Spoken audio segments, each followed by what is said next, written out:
ಜೈನ ಸಮಾಜ ಅಂದರೆ ಒಂದು ತಾತ್ವಿಕ ಒಂದು ಧರ್ಮದ ರೀತಿಯಲ್ಲಿ ನಡ್ಕೊಳ್ಳುವಂಥ ಪರಿಶ್ರಮ ಇದ್ದಂಥವರು, ಶಿಕ್ಷಣವಂತರು ಮತ್ತು ಭಾಳ ಹಾರ್ಡ್ ವರ್ಕ್ ಮಾಡುವಂಥ ಒಂದು ಸಮಾಜ ಯಾವುದಿದ್ರೆ ಅದು ಜೈನ ಸಮಾಜ. ಯಾವುದೇ ರೀತಿಯಾದಂಥ ಹಿಂಸಾತ್ಮಕವಾದಂಥ ಕಾರ್ಯಚಟುವಟಿಕೆ ಇಲ್ಲ. ಅಹಿಂಸಾ ಮಾರ್ಗದಿಂದ ಇವತ್ತು ಸಮಾಜದಲ್ಲಿ ಒಂದು ಉತ್ತಮವಾದಂಥ ವಾತಾವರಣ ನಿರ್ಮಾಣ ಮಾಡುವಂಥ ಕೆಲಸ ಇವತ್ತು ಯಾವುದಾದ್ರೂ ಸಮಾಜ ಇದ್ದರೆ ಅದು ಜೈನ ಸಮಾಜ ಅನ್ನುವಂಥ ಮಾತನ್ನು ಇವತ್ತು ನಾನು ಹೇಳ್ತೀನಿ. ಇಂಥ ಒಂದು ಜೈನ ಸಮಾಜ ಸುಶಿಕ್ಷಿತ ಸಮಾಜ. ಆದರೆ ಇವತ್ತು ಆ ಸುಶಿಕ್ಷಿತರು, ಸಾಂಸ್ಕೃತಿಕರು ಅನ್ನುವಂಥ ಹೆಸರಿನ ಮೇಲೆ ಇವತ್ತು ಸರ್ಕಾರಗಳಿಂದ ಅನ್ಯಾಯ ಆಗ್ತಿರೋದನ್ನು ನೋಡಲಿಕ್ಕೆ ಆಗ್ತಾ ಇಲ್ಲ. ಅದಕ್ಕಾಗಿ ಇವತ್ತು ಆ ಒಂದು ಸ್ಕಾಲರ್ಶಿಪ್ ಕೊಡುವಂಥದ್ದು, ನಾನು ರಾಜ್ಯದ ಮುಖ್ಯಮಂತ್ರಿ ಇದ್ದಾಗಿರ್ಬೋದು, ಬೇರೆ ಬೇರೆ ಅವಕಾಶ ಇದ್ದಾಗ, ನಮ್ಮ BJP ಸರ್ಕಾರ ಇದ್ದಾಗ ಯಾವಾಗಲೂ ಜೈನ ಸಮಾಜಕ್ಕೆ ಹೆಚ್ಚಿನ ಆದ್ಯತೆ ಕೊಡುವಂಥ ಕೆಲಸ ಯಾವಾಗಲೂ ಮಾಡಿದ್ವಿ.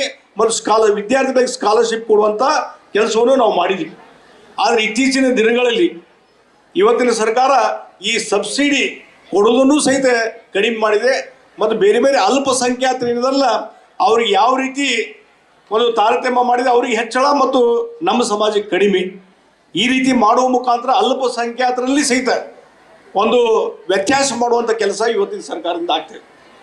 ಇದರ ಜೊತೆಗೆ ಯಾವಾಗಲೂ ಇವತ್ತು ಸಮಾಜದಲ್ಲಿ, ಅದರಲ್ಲಿ ಸಮಾಜದ ಮೇಲೆ ಇರ್ಬೋದು, ಸಾಧುಗಳ ಮೇಲೆ ರಾಜಕೀಯವಾಗಿ, ಶೈಕ್ಷಣಿಕವಾಗಿ, ಸಾಮಾಜಿಕವಾಗಿ, ಸಾಂಸ್ಕೃತಿಕವಾಗಿ ಆಗುತ್ತಿರುವಂಥ ಅನ್ಯಾಯಗಳನ್ನು ಎದುರಿಸಲಿಕ್ಕೆ ಸಮಾಜ ಎಚ್ಚರ ಆಗಬೇಕಾಗಿದೆ, ಒಂದಾಗಬೇಕಾಗಿದೆ.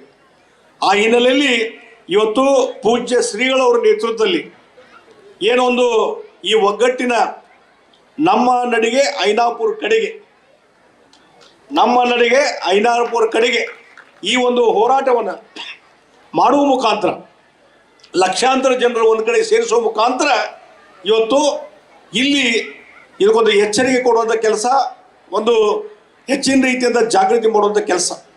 ಮತ್ತು ಮೊದಲಿಂದು ಗುಣದಂಡ ಸ್ವಾಮೀಜಿಯವರು ಯಾವಾಗಲೂ ಹೇಳ್ತಿದ್ರು, ಜೈನ ಸಮಾಜಕ್ಕೆ ಒಂದು ಅಭಿವೃದ್ಧಿ ಪರವಾಗಿ ಚಿಂತನೆ ಮಾಡಲಿಕ್ಕೆ ಒಂದು ನಿಗಮ ಬೇಕು ಅಂತ ಹೇಳಿ ಯಾವಾಗಲೂ ಹೇಳ್ತಾ ಇದ್ರು.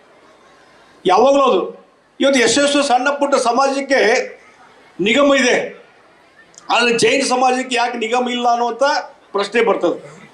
ಮತ್ತು ಅವರ ಆಶ್ರಮಕ್ಕೆ ಬರೋರಿಗೆ ಬೇರೆ ಬೇರೆ ಮಂತ್ರಿಗಳು ಬಂದಾಗ ಅವರೆಲ್ಲ ಭರವಸೆ ಕೊಟ್ಟು ಹೋಗಿದ್ದಾರೆ, ಇಲ್ಲ ನಿರ್ದಿಷ್ಟವಾಗಿ ನಾವು ಜೈನ ಸಮಾಜಕ್ಕೆ ಒಂದು ಅಭಿವೃದ್ಧಿ ನಿಗಮ ಮಾಡಿ ಕೊಡ್ತೀವಿ ಅನ್ನುವಂಥ ಮಾತನ್ನು ಹೇಳಿದರು.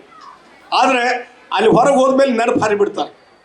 ಅದಕ್ಕಾಗಿ ಯಾವಾಗಲೂ ಸಮಾಜ ಎಚ್ಚರ ಇರಬೇಕು, ಸಂಘಟಿತ ಆಗಬೇಕು ಅಂದಾಗ ಮಾತ್ರ ಸರ್ಕಾರ ಎಚ್ಚರ ಇರ್ತದೆ.